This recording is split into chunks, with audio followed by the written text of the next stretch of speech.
after. Okay. So this is Dr. Whitney Harper. She'll be my interviewee today.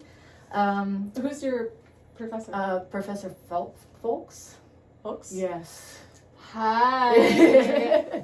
And yeah, so he'll be viewing this, and then I also have a peer reviewer who will view it as well. Okay. But other than that, everything else is confidential. Okay. Those are the only people that will see it. Okay. So can you tell me a little bit about what you do in your field as a social worker? Well, I have had two careers. Okay. For the first 20 years, I was a therapist in the field, and I worked with primarily adolescent substance users, but I've also worked with adults and then work with their significant others. Okay. So whether it's their parents or their spouses or their like extended family, siblings, stuff like that. Yeah. Okay. So what would a normal day look like for you in that field? So when I was a clinician, I had appointments back to back, all day long, all week long. And then we would reserve Fridays to try to get caught up on our paperwork. Okay. So we would do like finish our psychosocial assessments, write our progress notes, contact the insurance companies to make sure that we got sessions covered. Call referrals, write letters to probation officers and schools and things like that. So it was probably a good 60-hour week. Oh, wow. Okay. All right. So when you decided to take on that role, can you talk about maybe a little bit like what went through your mind, what led you there? Okay, perfect. So when I was getting my master's degree, I kind of found the passion for recovery. Okay. I liked the concepts that I was reading. There was therapeutic communities, they're called, and that is primarily the like evidence-based best practice when treating addiction, but it's also very relevant when you're thinking about other forms of addiction too, so behavioral or chemical. Yeah. And then once I started working with that program, and then adjacent to that, like the 12 Steps program, I really started enjoying like those treatment protocols. So what we would do is, in the field of substance use, what you do mostly is group work. Okay. You do some one-on-one, but that's not really what is helpful for that particular social problem. So doing group work is a big passion of mine, as you know. Yes. And so I really enjoyed learning group dynamics and helping clients make those connections and then create a supportive network and then go through the stages of change. And so being a part of that was really fulfilling. So I just continued every practice that I worked with. I just continued to be kind of the substance use person. Yeah. Okay. So all of that sounds like you had a lot on your plate. What would you do? What would you describe as maybe the more stressful parts for you?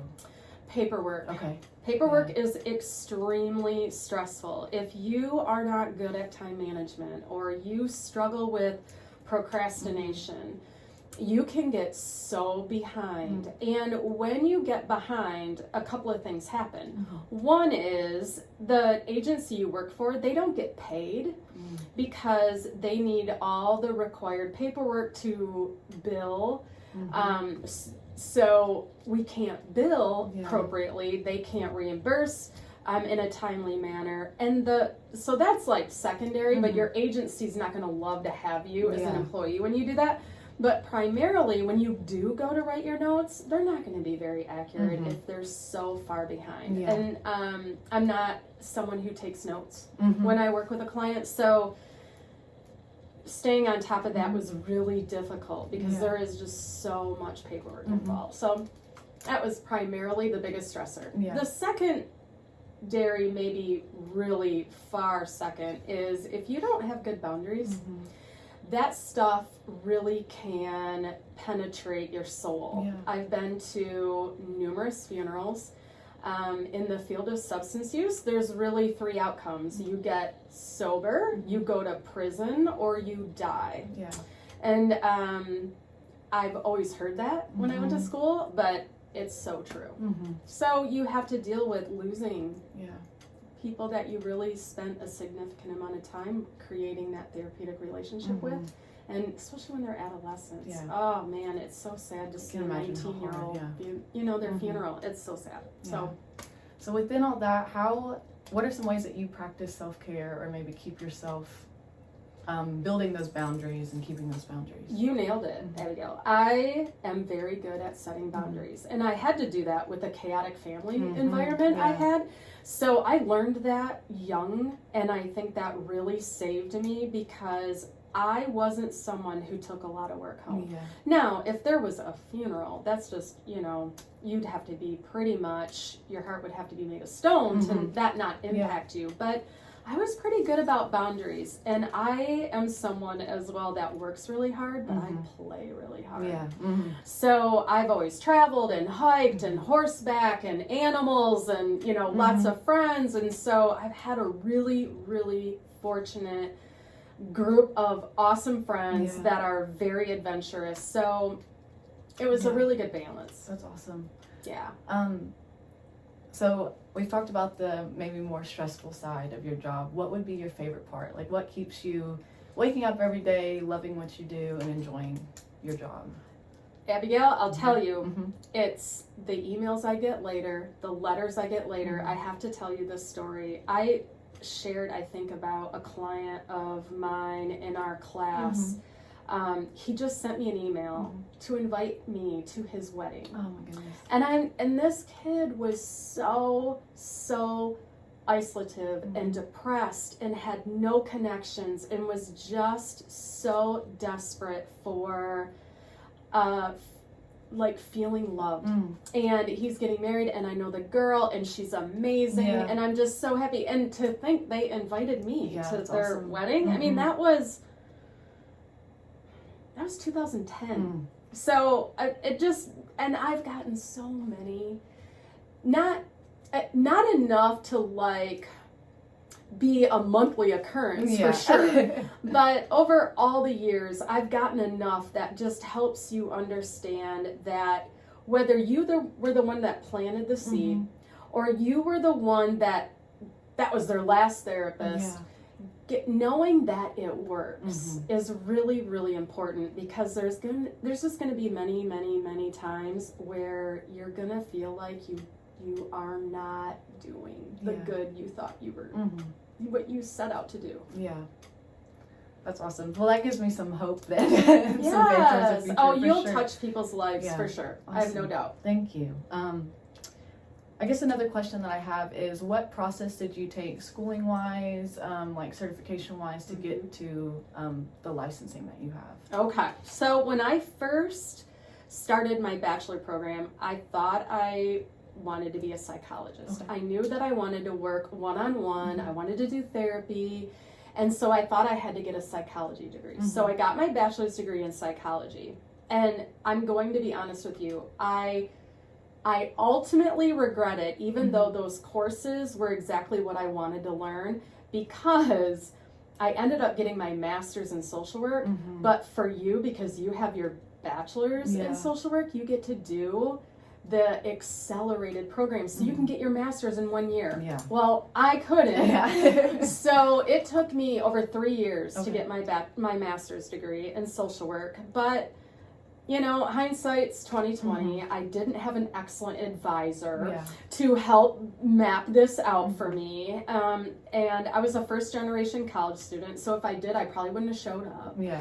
because I didn't know how to work college. My family certainly didn't know how to help me. So even though it was a windy road, 6 years in my bachelor's program, That's a long 6 time. years it took me. So it was a lot of bumpy roads, and it took me longer than it should have, but the timing was perfect. And when I got my master's degree in social work, it was then that I realized that I could do so much more than just work with the mind.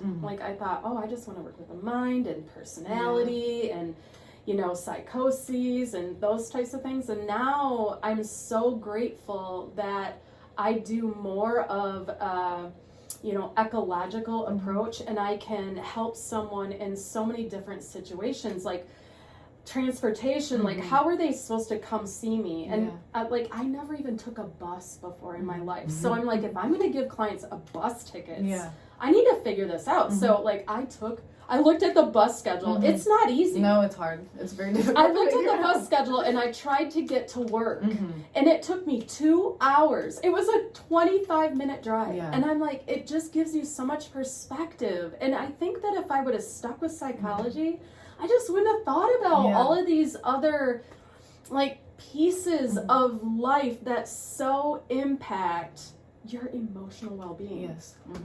So it worked out, but you're doing it right. Thank you. I started out in psychology and I actually switched my sophomore year. So smart. I thankfully girl. I figured that out. Smart girl, because you did just save yourself probably a minimum of 2 years. Yeah, that's what I was thinking. And I do feel like it is very more proactive.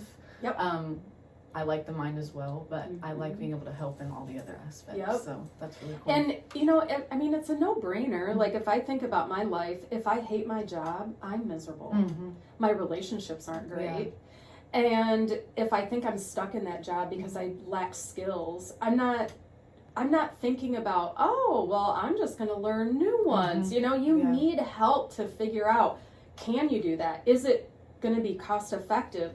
What is a good fit? And so we do so much more, and I think it's more meaningful. Yeah, for sure. So we're almost done, but I do want to ask you if you have any advice to give to me or other students that are on this track, something that maybe you wish that you knew before you went into social work. Okay, 2 things. One is don't go into leadership very quickly. And I think I've already talked to you all about that before, but you will get pushed into it because there's always going to be a need for a supervisor. There's always going to need for someone to run a grant. I mean, that's the nonprofit world. We write grants. We need someone that will take that over, that we trust. And so you get pulled into that before you actually really have the clinical skill. And so I really think you need 4 years of true clinical practice before you'll be a good leader and can lead other clinicians. So stay away from leadership for as long as you can. Even though they promise you the money, it's never worth it. And then truly go to counseling. It's so important to sort your own stuff out before you go out in that field, and you really learn about, like, you thought you had boundaries until you felt responsible for people, and where does that responsibility end? So it's a really good idea to understand how your boundaries are going to play out in the field. And it's different than setting boundaries with family and lovers and friends. It's totally different. So counseling, avoid leadership. Awesome. Thank you so much. You're I appreciate welcome. you doing this with me. Awesome. Yeah, thank you. That was great. Good job. Awesome.